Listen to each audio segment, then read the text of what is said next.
Hello and welcome to the talkSPORT Goals Preview Show, brought to you by Final One Standing, new from William Hill, 18+, gambleaware.org. I'm Sam Ellard, and joining me to look ahead to all of the Premier League games this weekend is Lee Phelps. Lee, how are you?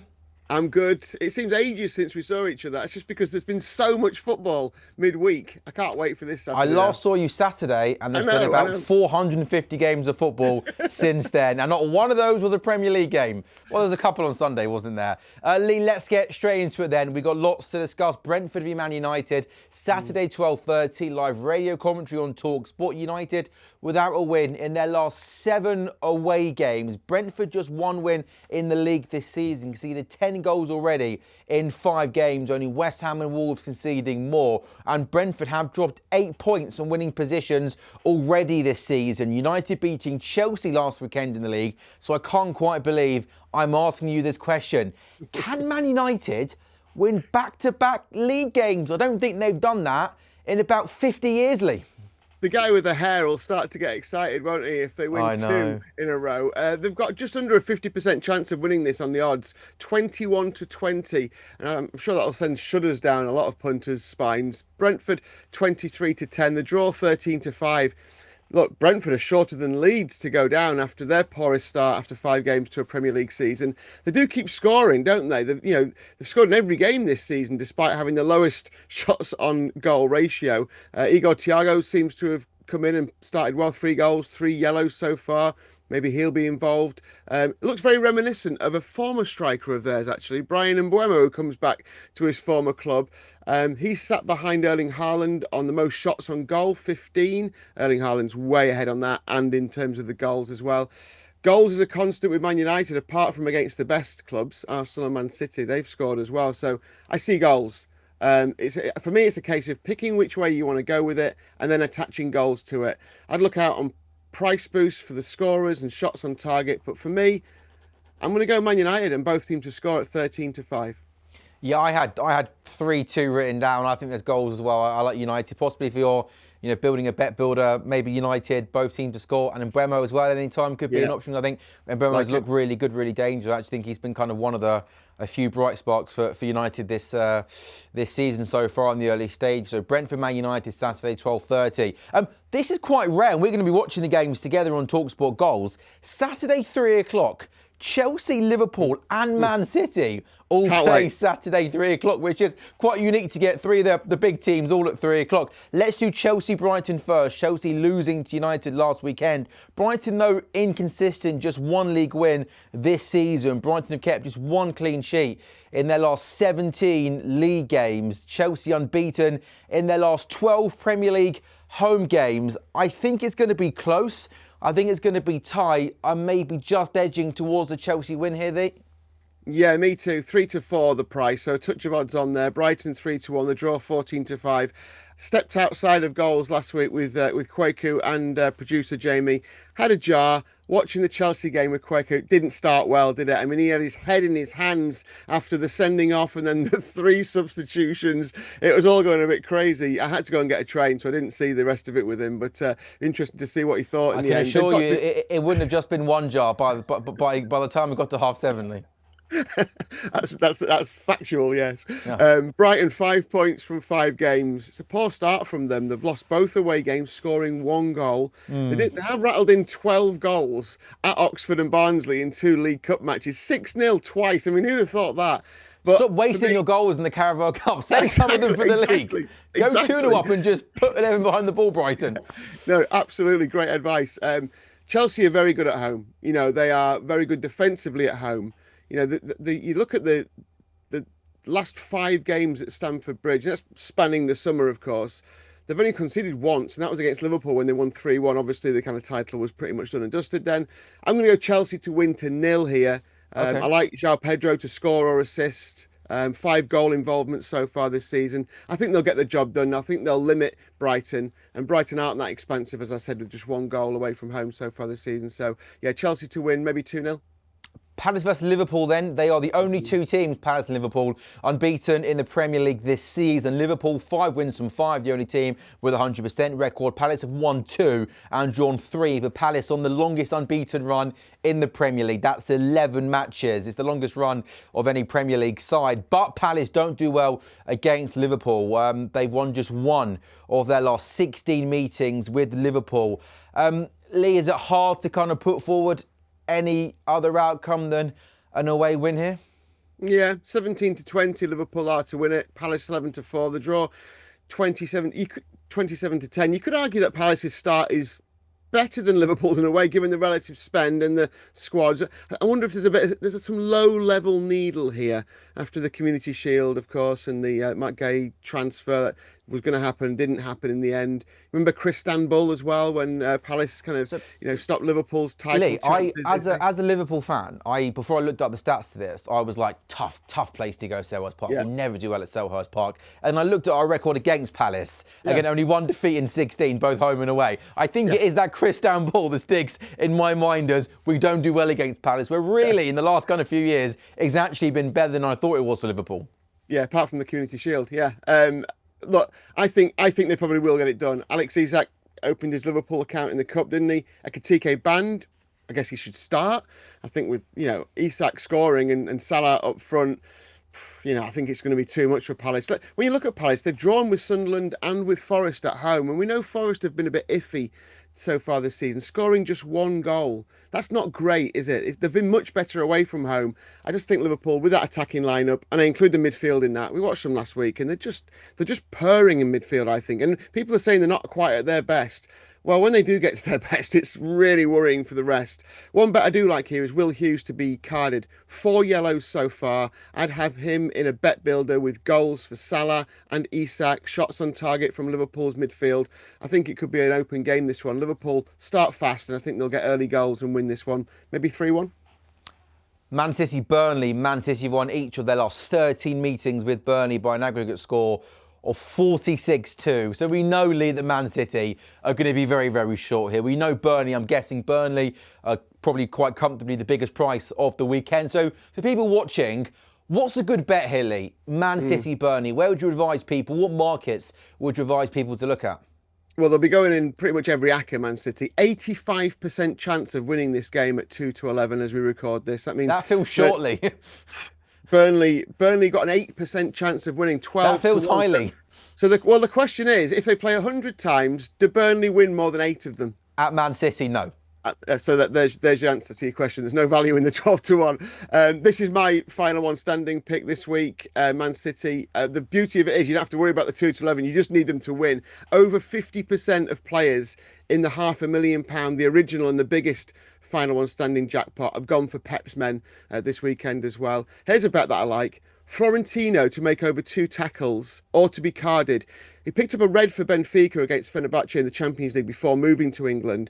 He's played 2 games for Burnley. He picked up a yellow against Forest, and he's made 7 tackles in those 2 games so far. Nice. I think he'll have it all on. I really like that. I'm looking forward to putting that one up in the talkSPORT Goals studio and seeing it land on Saturday. Haaland's got to be in your thoughts. 5 goals in 3 games against Burnley. He got a brace in the league and a hat-trick in the Cup quarter-final. He's 23-10 to score 2 or more. Not the greatest price. 8-1 for a hat-trick. And remember, you get impact sub. So if he scores 2, goes off, whoever comes on, when Burnley are absolutely rattled and have already conceded a few, you get them to carry your bet on as well. So slightly more left field. Rodri scored in both his last 2 games against Burnley. 18-5 to score in this one. So, but I like that Florentino bet. I think he'll be tested. Yeah, good shout. He's back with the bang. Sam Norris, step away. Lee Phelps has arrived back on the talkSPORT Goals preview show. You touched on final one standing there. Have you got some more numbers in terms of how many people are still in from the original draw, how many people are in from kind of the other draws? And I have to say, to be in on the original draw and still have Man City to be able to pick, that's quite a nice place to be, isn't it? Yeah, it is. It's weird how it's worked out, because I think there's been so many decent picks. Obviously, Liverpool weren't available the first week, so they kind of a lot of people used them last week against Everton. That would seem to be the biggest pick. 16,000 there or thereabouts left in the big one, in the 500,000. Half of all players went last week because we only had 5 teams win last week. 15 teams either drew or lost last week. We had a lot of draws on Sunday, didn't we? We had a few draws on the Saturday as well. So it was a week where there weren't many obvious picks apart from Liverpool at home to Everton, and it wiped a load of people out. So 16,000 left. It'll be interesting to see how many. But if City win and over half have gone for City, then there'll be plenty of people getting through to the next round this week. But really looking forward to it. In a couple of the 50,000 jackpots, we've only got like around 3,000-4,000 left in those. So we're closing in on someone winning some decent dough soon. It's fun. We love Final One Standing, don't we, Lee? What a great initiative. It keeps us going, keeps us thinking. There's one more 3 o'clock game on Saturday, Leeds-Bournemouth. Leeds last weekend, we watched it together, Lee, their first away win of the season, going to Wolves and winning. Bournemouth, good start for them, 4th in the table, 10 points from their first 5 games. It's their joint best start in the Premier League. Leeds have won all 7 home games against Bournemouth, and Leeds are unbeaten in 22 home games. We've kept 15 clean sheets in that process, but of course we know most of those games were in the Championship. But Leeds have picked up 4 points from their first 2 home games in the Premier League. They beat Everton first game of the season, and they also picked up a point against Newcastle. We know Ellen Rowe's going to be rocking. We know Leeds are going to make it difficult for Bournemouth, Lee. But I think Bournemouth's quality might just come through here. I fancy a tight, low-scoring Bournemouth win, perhaps. I've gone for a 1-0 Bournemouth win here, I think. It'll be tight, but Bournemouth win. Yeah, that's an interesting one. I'm on the same kind of wavelength as you as far as goals go.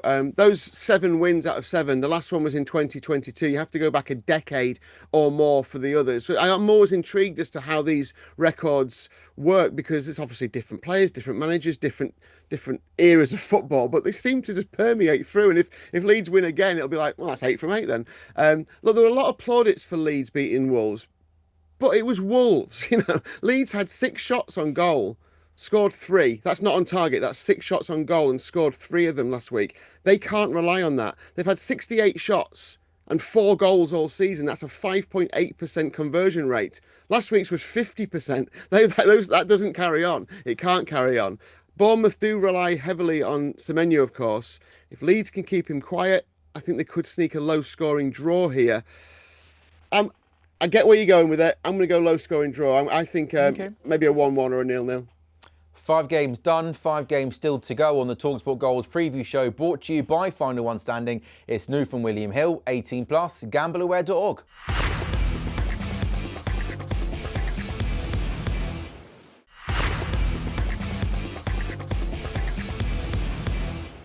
And this is the talkSPORT Goals preview show, brought to you by Final One Standing, new from William Hill, 18+, gambleaware.org. Sam Ellard and the main man Lee Phelps from William Hill taking you through the Premier League games. We've done 5. We've got 5 more to go. As a 5:30 game and an 8 o'clock game again this weekend, Lee. 5:30 game is Nottingham Forest v Sunderland. Forest still looking for their first win under Ange. There was a draw in the week in the Europa League. And Spurs v Wolves is the 8 o'clock game. Wolves have played 5 in the Premier League and lost 5 in the Premier League. Any standout markets here for you, Lee? Tottenham were home win them in the short, but they'll go in every ACCA boost available, of course, on your Saturday matches. Maybe win by a couple. Richarlison involved. Forest, interesting game, this one for me. They're learning to cope with Europe against a team trying to cope week in, week out with the Premier League demands in Sunderland. Sunderland are 16-5, so over 3-1. Forest 5-6, odds on at home. Draws 12-5. I mean, Igor Jesus has scored 2 in the week. Great start to his, this season for him.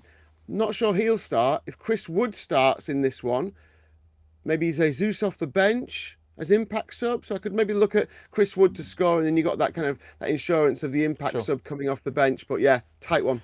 That's Saturday done to Sunday. Aston Villa versus Fulham. Aston Villa still yet to win in the Premier League this season. A busy week as well in terms of off-the-pitch stuff. The Monchi's been a key part of the recruitment team, the footballing team. He's left in the week as well.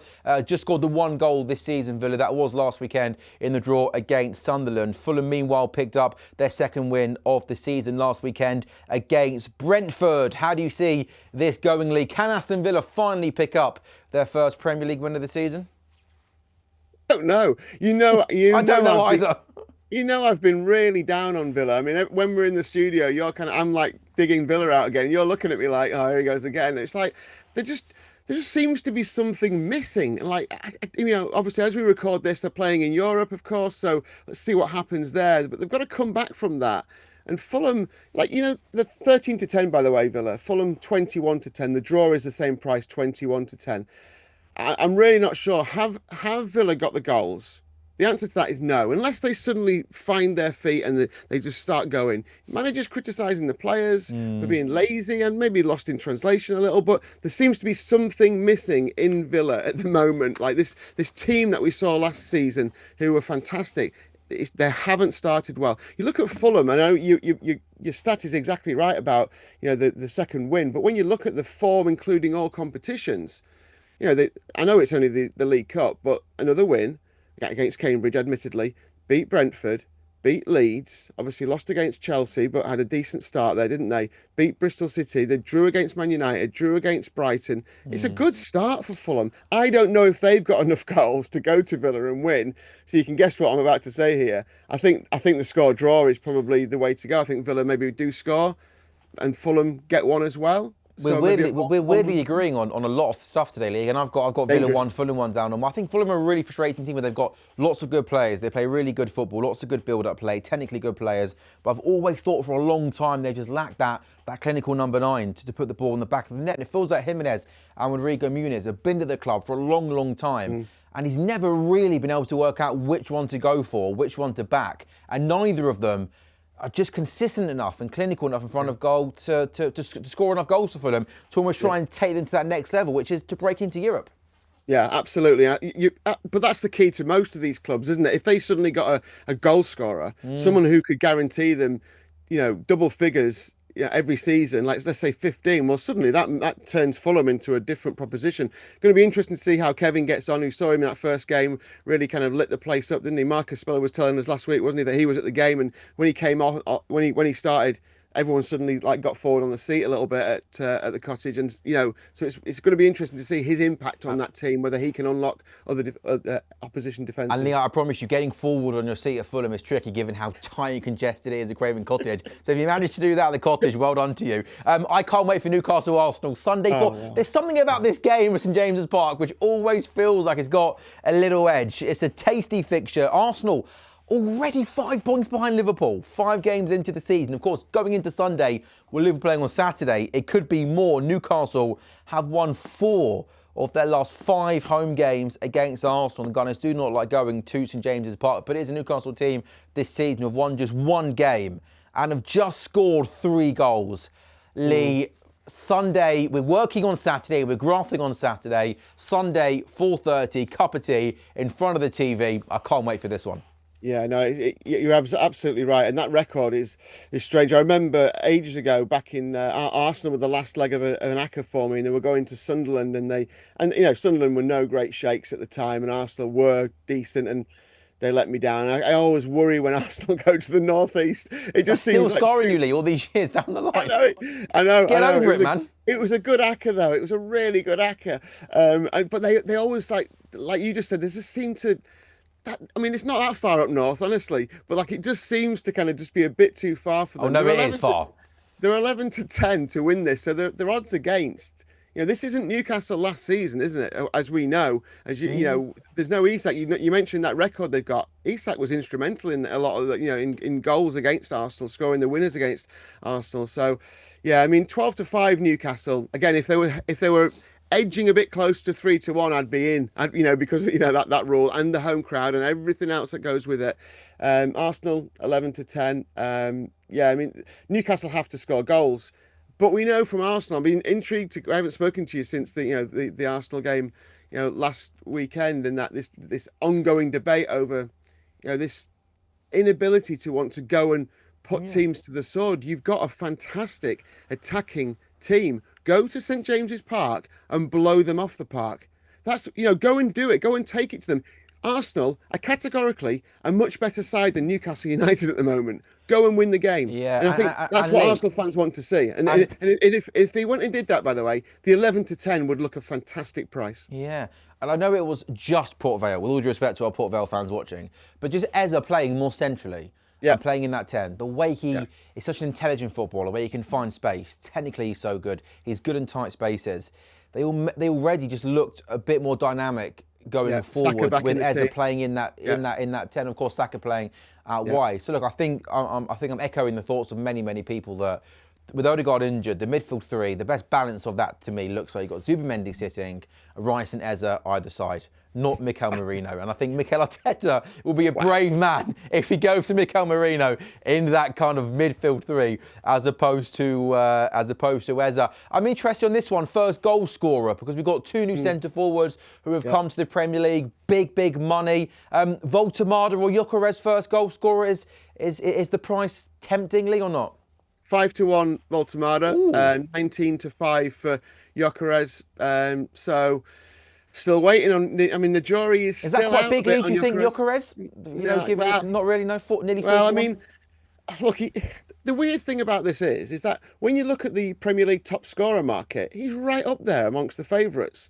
Yet he's 8-5 to score at Newcastle anytime, that is, and as I said, 19-5 to score first. Obviously, if Haaland or Salah is being priced up there, they're a little bit shorter than that. So, if you trust in Gyökeres and you think he is going to get goals consistently, then this is probably a good price. Because if we fast forward to to March and he's banged in 20 league goals, for instance, you won't be getting these prices.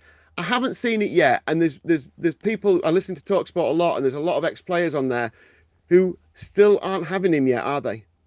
Yeah, I think it's been I just think with him, he looks a bit awkward sometimes when he's moving. He almost looks like.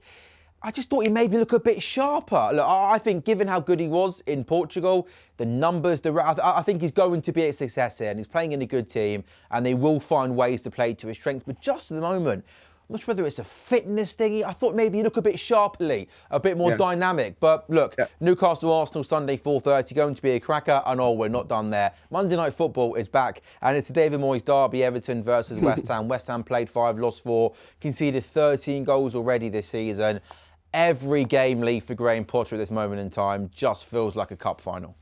Oh, absolutely. Yeah, we talked about it last week, didn't we? About where he is in the betting for the next Premier League manager to leave. It's there's pressure. There's heavy pressure here, and they're going to an Everton team at the new stadium who've had a really good start, haven't they? I thought we watched them against Liverpool, and I thought they put up a really good performance. On another day, they might have got away with a draw there. Everton are odds on here, 4-5. The draw 12-5. West Ham 16-5. So big enough price, but. We can't trust West Ham, can we? They're a shorter price than Leeds and Sunderland to be relegated from the Premier League this season. Got to go with Everton. And so impressed when you look at last week.